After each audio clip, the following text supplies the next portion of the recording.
Welcome back, fantasy fanatics. Today we dive into a glorious era of big hair, bigger dragons, and even bigger character arcs. That's right, we're breaking down the best fantasy protagonists of the 1980s.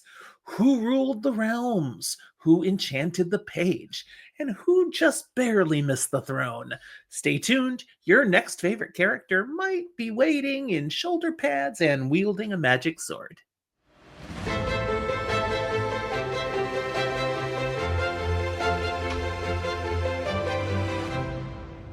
Hey there, everyone. I'm Jim, and this is Fantasy for the Ages, the channel where timeless fantasy meets your modern obsession with epic stories. In this series, I'm highlighting the best fantasy protagonists by year, and today we're journeying through the 1980s, one enchanted year at a time. Now, remember, these are my picks based on deep dives into fandom love, critical acclaim, and my own completely valid, totally subjective opinions. Your faves might differ, and that's okay. Just share them down in the comments. Let's get this nostalgic magic show rolling, starting in 1980. For 1980, we've got Hugh Rogers as the best of all from The Beginning Place by Ursula K. Le Guin. A young man caught between worlds, Hugh's emotional growth and quiet resilience ground this tale in a realism that hits harder than any fireball spell.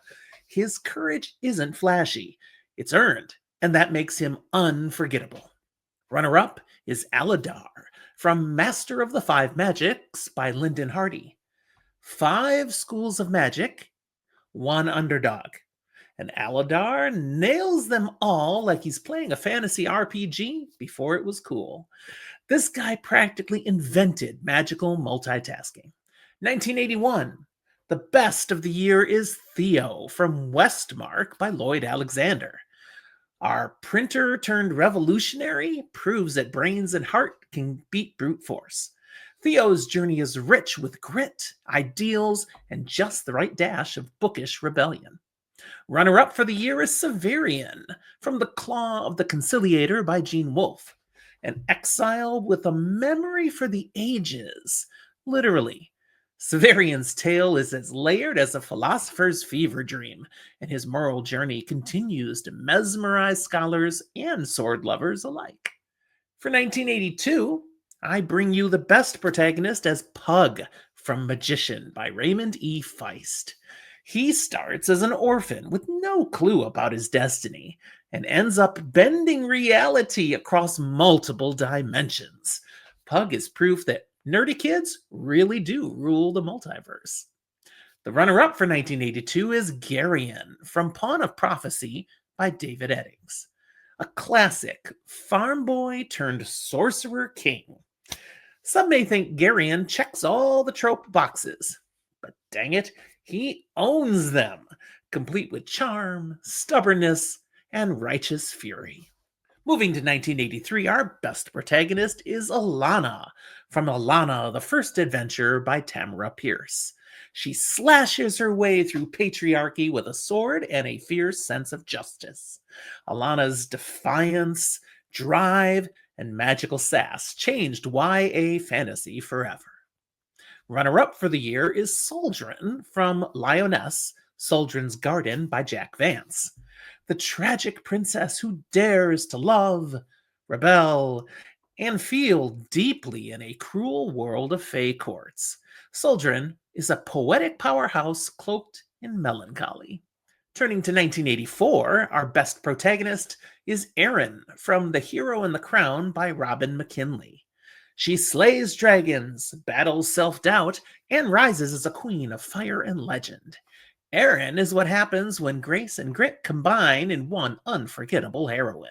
Runner-up for the year is Stephen Huxley from Mythago Wood by Robert Holdstock.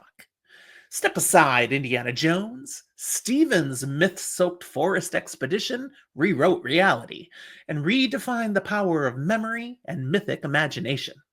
1985, our best for the year is Croker from The Black Company by Glenn Cook. He's not your typical fantasy hero. He's a mercenary with a pen and a conscience. Croker narrates the darkest corners of the fantasy genre with biting insight and a reluctant heart. Runner-up for 85 is Eyeless, from The Green Pearl by Jack Vance, a wandering prince who grows into a king with strategy, honor, and occasional mischief. Let's be honest, we'd all vote Eyeless for king and prom court. 1986, the best of the year is Matthias from Redwall by Brian Jakes. Matthias is basically Mouse Aragorn, with a sword forged in legend and courage born from compassion. He proves that even the smallest hero can protect an abbey and a genre. Runner-up for the year is Teresa Morgan from The Mirror of Her Dreams by Stephen R. Donaldson. You think The Chronicles of Thomas Covenant proves Stephen R. Donaldson is just a bad, icky author? I give you Teresa Morgan. What a totally different character. She falls through a mirror and finds a world and herself. Teresa's quiet strength, inner conflict, and metaphysical dilemmas make her one of the 80s most unexpectedly brilliant heroines. For 1987, the best protagonist goes to Escarina Smith from Equal Rights by Terry Pratchett.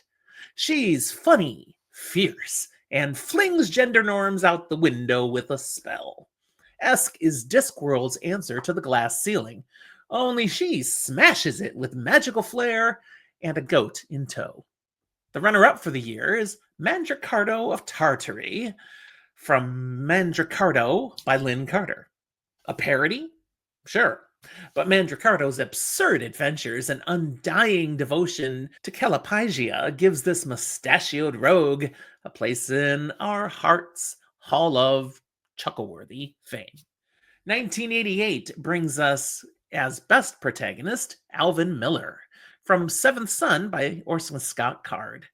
With the fate of America's alternate history fabric in his hands, Alvin is a miracle-working boy who wrestles with destiny and moral complexity. He's basically Frontier Jesus with a hammer. Runner-up for the year is Perry from The Changeling Sea by Patricia A. McKillop, a fisher girl whose sorrow unlocks magic. Perry doesn't command armies or sling spells, but her grief, insight, and quiet strength ripple across the waves like enchantment itself. And finally, 1989, I give you as the best protagonist, Madook, from Madook by Jack Vance.